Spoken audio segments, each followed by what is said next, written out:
Hello friends, imagine करिए कि आप अपने आप को पैसिफिक ओशन के बीचों बीच पाते हैं, जहां ना जमीन दिखाई दे, ना खाने का सामान हो और ना ही बचने की कोई उम्मीद हो। तो आप क्या करेंगे? आज हम ऐसे ही एक आदमी के बारे में बात करेंगे जो समुंदर में 1 या 2 दिन नहीं बल्कि पूरे 429 दिन मौत से लड़कर वापस आया है। इस आदमी ने एक ऐसा वर्ल्ड रिकॉर्ड कायम किया है जिसे कोई आदमी चाहकर भी नहीं तोड़ना चाहेगा। इस आदमी का नाम था जोसे सल्वाडोर अल्वेरा। दुनिया में केवल 5 ओशंस है जिनमें स्पेसिफिक ओशन हमारी सोच से भी बड़ा और रहस्यमय है। Specific ocean total 165 million square kilometre के एरिया में फैला हुआ है। आपको यह जानकर हैरानी होगी कि हमारी दुनिया का टोटल लैंड एरिया सिर्फ 148 मिलियन स्क्वायर किलोमीटर है। इसका मतलब अगर बाकी के 4 ओशन हटा दिया जाए तो पैसिफिक ओशन हमारी पूरी दुनिया में सभी पहाड़ों, रेगिस्तानों, जंगलों और आइलैंड से भी बड़ा है। इस बड़े समुद्र में बस कुछ ही छोटे आइलैंड है जो पैसिफिक ओशन के मुकाबले सिर्फ एक डॉट के बराबर है। और सोचने वाली बात है कि इनमें से ज्यादातर आइलैंड्स पर आज तक किसी भी आदमी ने कदम तक नहीं रखा। यानी अगर कोई आदमी पैसिफिक ओशन में गुम हो जाता है तो ढूंढने का चांस लगभग ना के बराबर है। लेकिन आज आप एक ऐसे इंसान की रियल स्टोरी जानेंगे जो अपनी छोटी सी बोट के साथ इस समुद्र में गुम हो गया था, और वह भी सिर्फ 10 से 15 दिनों तक नहीं बल्कि पूरे 438 दिन गुजारे, और वो भी सिर्फ 7 फुट की छोटी सी बोट पर। लेकिन सवाल ये है कि 14 महीनों तक समुद्र में ये अकेला जिंदा कैसे रहा। लेकिन इससे पहले हम जानेंगे कि ये समुद्र में गया क्यों था। ये बात है 2012 की, जब मेक्सिको के छोटे से गांव कोस्टा डेल सोल में जोस अल्वारेगा का नाम मशहूर था। जोस उस वक्त 36 साल का था और वह एक एक्सपर्ट मछुआरा भी था। 17 नवंबर 2012 वाले दिन जोस अपने एक साथी के साथ फिशिंग के लिए अपनी छोटी सी बोट पर रवाना हुआ। इनका प्लान था कि वह समुद्र में सिर्फ 30 घंटे गुजारेंगे। इसी वजह से इनकी छोटी सी बोट पर ज्यादा सामान भी नहीं था। इस 7 फुट की बोट में सिर्फ एक एंकर और एक रेफ्रिजरेटर था जिसमें वो मछलियां स्टोर करते थे।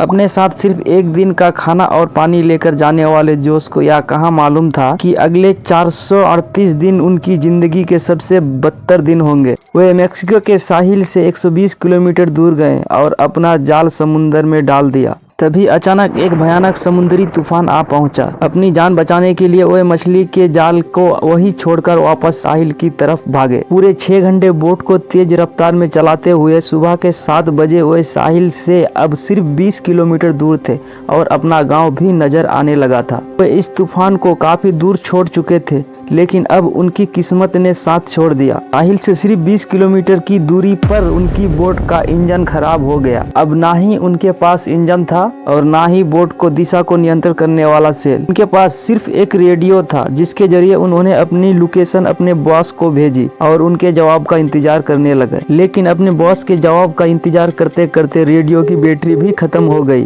और अब इन दोनों मछुआरों का बाहरी दुनिया से संपर्क खत्म हो चुका था। इस खबर से वो लोग अभी तक सदमे में ही थे कि अचानक तेज हवाओं ने उन्हें वापस समुद्र की तरफ धकेलना शुरू कर दिया। जो साहिल नजर आ रहा था वह धीरे धीरे दूर होता चला गया। उनके बॉस ने एक सर्च पार्टी भी बनाई और उन्हें ढूंढने की कोशिश की, लेकिन अब बहुत देर हो चुकी थी। जैसे जैसे दिन गुजरते जा रहे थे, जोस और उसके साथी का बचना काफी मुश्किल समझा जा रहा था। इस हादसे को अब 5 दिन हो चुके थे और हवाओं ने जोस की बोट को साहिल से 450 किलोमीटर दूर धकेल दिया था।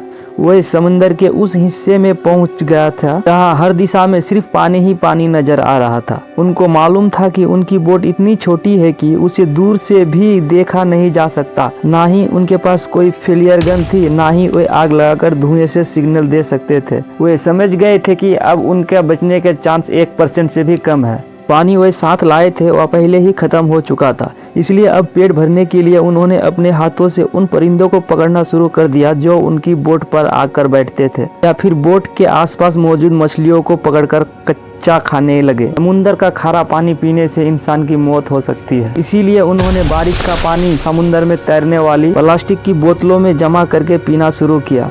लेकिन जब बारिश कई दिनों तक नहीं होती थी तो वो अपनी प्यास बुझाने के लिए मछलियों का खून भी पीते थे और वो भी तब जब वे उन्होंने पकड़ने में कामयाब होते थे। दिन गुजरते गए और फिर महीने। दोनों जिस मानसिक यातना से गुजर रहे थे उसे इमेजिन करना भी हमारे लिए मुश्किल है। आखिरकार जोश का साथी इस यातना को बर्दाश्त नहीं कर सका और 4 मई को उसने समुद्र में कूदकर आत्महत्या कर ली। अब इस छोटी सी बोट पर बात करने के लिए भी जोश के पास कोई नहीं था और वो चारों तरफ फैले इस समुद्र में अकेला जिंदगी गुजारने लगा। अब जोश ऐसे हिस्से में मौजूद था जो दुनिया का सबसे खामोश हिस्सा माना जाता है। यहाँ से कार्गो शिप भी कभी कभार गुजरती है।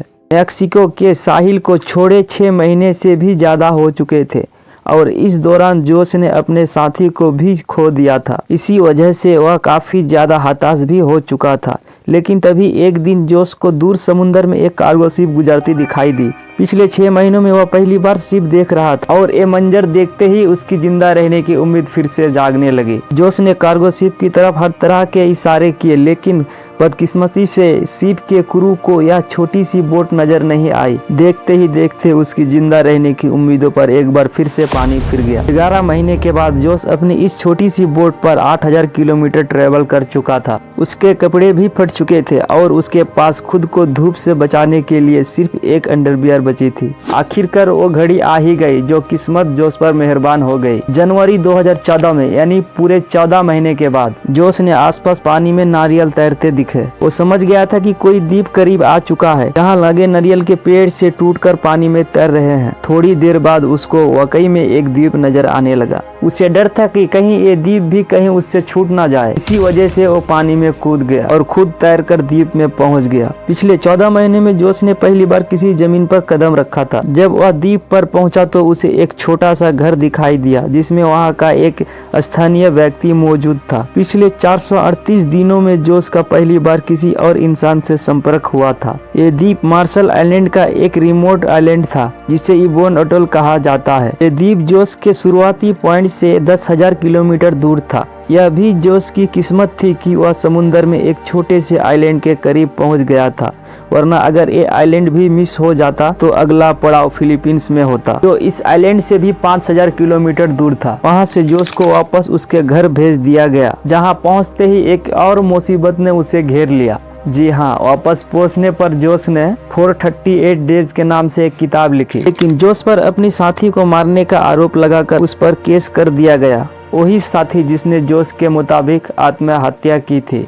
और इस वीडियो को देखने के लिए बहुत बहुत धन्यवाद।